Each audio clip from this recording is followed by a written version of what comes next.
Mengelandia mendiang engau bejaku. Bahasa Iban Pemri 4. Tema Waris Pesaka Bangsa Iban.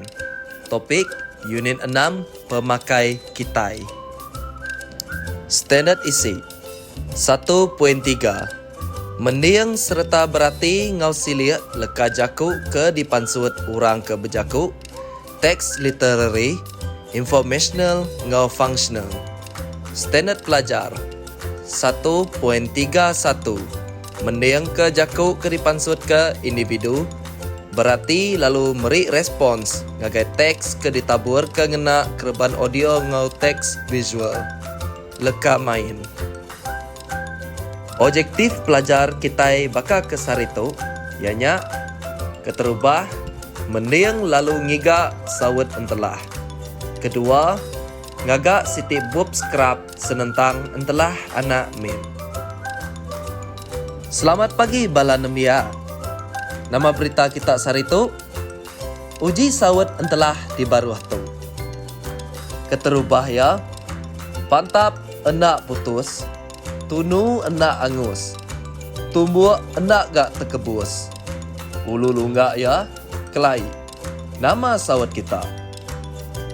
Kedua, keruai mukut apai, kebilik numpu indai.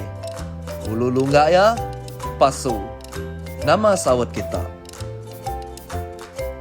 Audio 16. Lambar 36.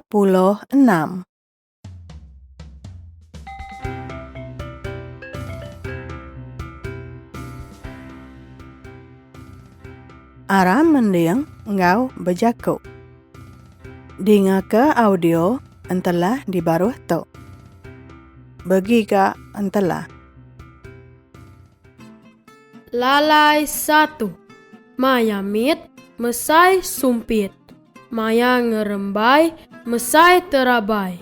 Ulu lunggak pun mawang. Lalai 2. Tekura niki tiang telentang gadak-gadak. Lelabi nengah titi tegali lakak-lakak. Ulu lunggak tali. Lalai 3. Ujung kaki besangking gerunung. Pun disangkilung tedung bamulut luncung. Ulu lunggak kuah kari.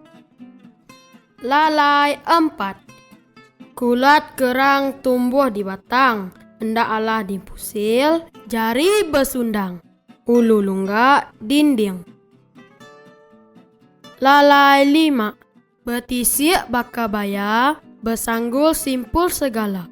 Ulu lunggak beras.